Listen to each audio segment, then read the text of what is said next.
Baik, kita mulai. Assalamualaikum warahmatullahi wabarakatuh. Kita bertemu kembali di mata kuliah ilmu logam. Jadi konten video YouTube ini saya buat untuk memberikan materi ulang ya, yang sebetulnya sudah kita bahas juga di kelas, tapi mungkin di kelas ada yang berhalangan hadir atau masuk ya hadir tapi tidak fokus. Nah, maka ini bisa nanti disimak ya untuk mereview kembali materi yang sudah kita bahas di kelas. Ini adalah materi pertemuan kedua kita, yaitu tentang struktur kristal. Baik, langsung saja. Jadi struktur kristal itu adalah struktur mikro dari suatu padatan material ya. Jadi setiap material itu terbentuk atas atom-atom yang tersusun dengan pola. Nah, polanya ada yang teratur, kita sebut dengan kristal. Contoh gambarnya seperti ini. Lalu yang kedua ada yang polanya itu acak atau kita sebut dengan amorf. Nah, kalau amorf contohnya seperti ini materialnya. Jadi di kristal itu ada diamond ya atau intan. Yang amorf itu ada arang karbon. Kemudian, nah ini secara detail, material itu tadi ya, ada yang tersusun dengan pola teratur kita sebut dengan kristal, ada yang amorf. Nah, amorf itu atau pola acak itu terdapat pada material keramik dan polimer. Nah, sementara kristal kalau dibagi lagi ada yang kita sebut monokristalin atau kristal tunggal atau single kristal. Nah, sifatnya dia itu polanya berulang pada keseluruhan volume material. Nah, ini terdapat pada material logam, keramik, dan polimer. Dan yang kedua ada polikristalin atau polikristal ya kita sebutnya. Nah, karakteristiknya dia memiliki pola yang berulang pada satu butir atau grain dari kristal penyusun. Ini juga terdapat pada logam, keramik, dan polimer. Nah, jadi material logam itu pasti dia kristalin. Kalau tidak monokristalin ya polikristalin. Tetapi kalau keramik dan polimer, dia bisa kristalin maupun amorf. Nah, yang membedakan monokristalin dan polikristalin, kalau monokristalin itu seperti ini ya. Jadi dia polanya tersusun pada seluruh volume material.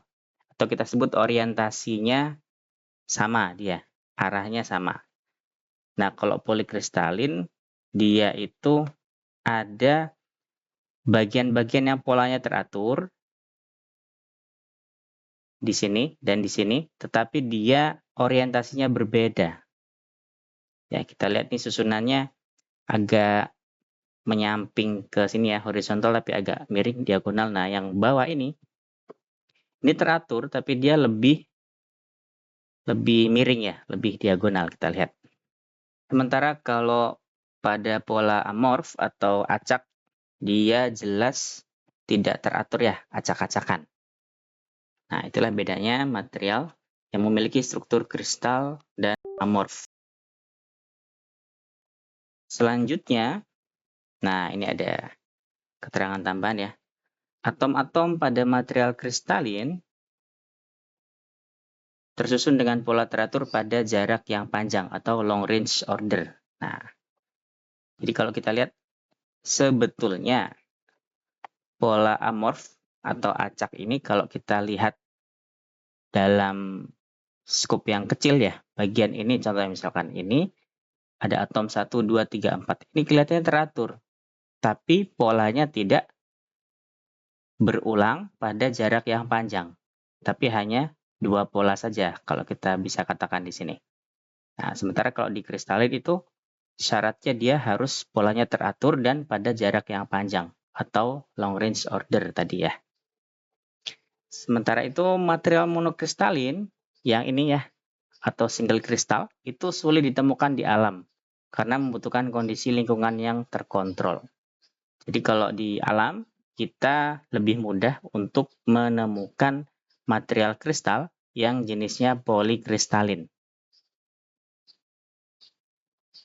Berikutnya, nah ini kita akan mengenal beberapa istilah dalam struktur kristal. Yang pertama adalah sel unit. Nah, sel unit ini adalah pola pengulangan terkecil dari sebuah struktur kristal yang menggambarkan simetri struktur. Nah, nanti kita akan mengenal beberapa jenis dari sel unit dan bentuk-bentuknya. Kemudian struktur kristal adalah suatu cara bagi atom zat padat menyusun dirinya pada suatu pola tertentu yang berulang.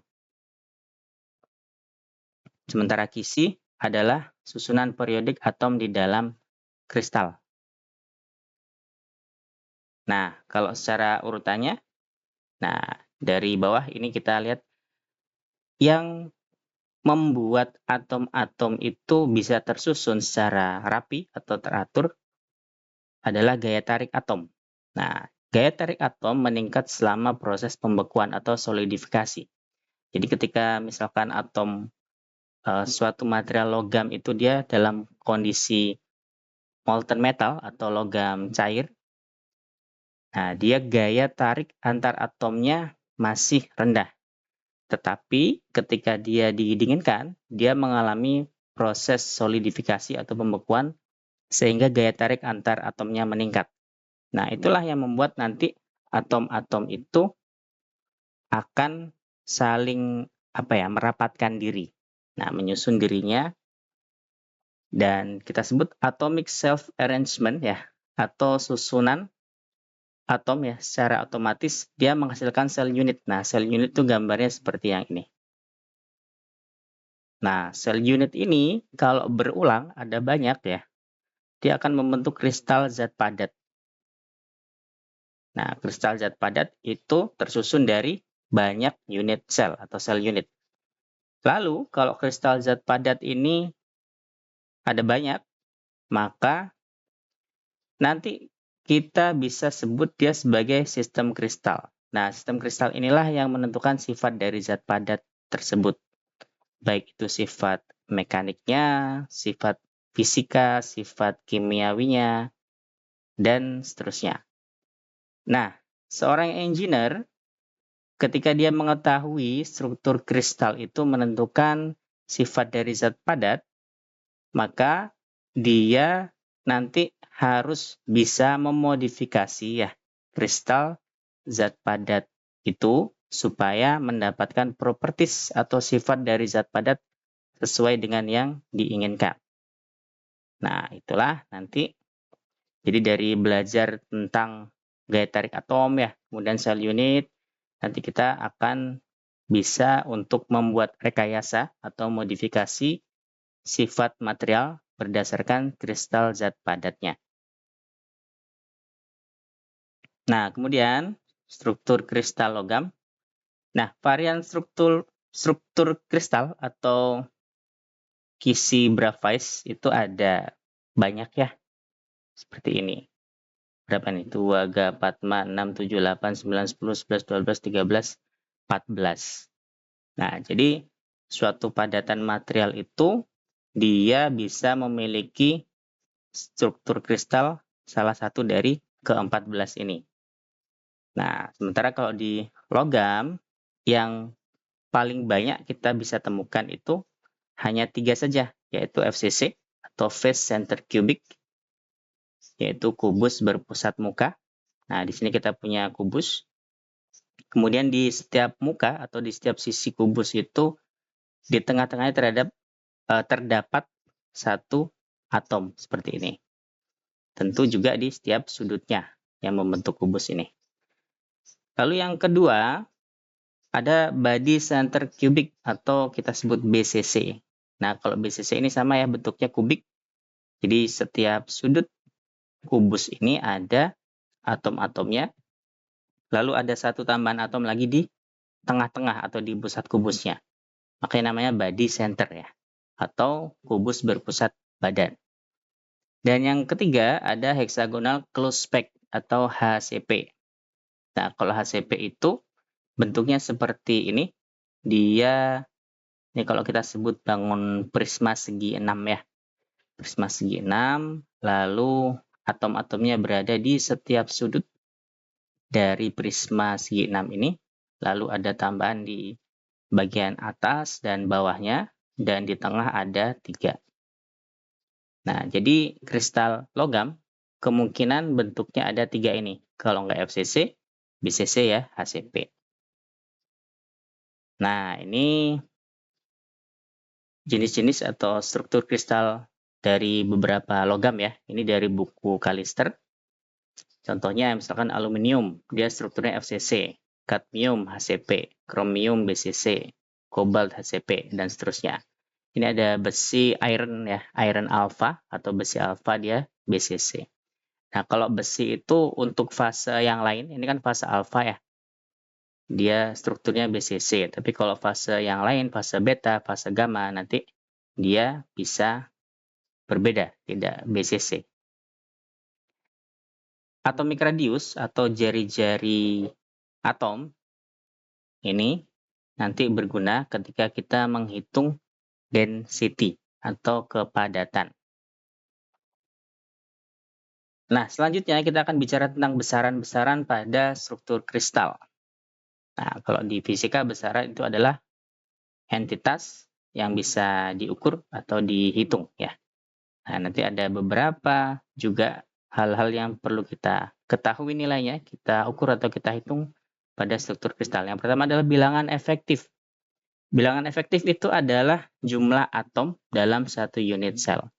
Nah, kalau misalkan gambar yang di tengah ini adalah struktur mikro dari suatu padatan, lalu kita ambil bagian terkecilnya yang kita sebut unit sel, kita ambil satu ukuran kubus seperti ini ya.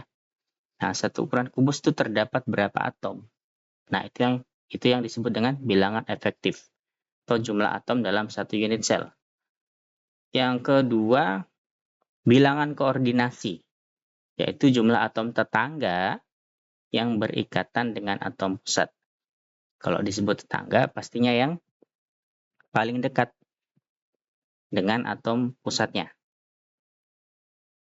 Lalu ada kepadatan atom, yaitu rasio luas atom dan bidang. Jadi dalam suatu bidang nanti kita ambil. Nah, perbandingan atau rasio luas atom dengan bidang itu berapa? Yang disebut dengan kepadatan atom.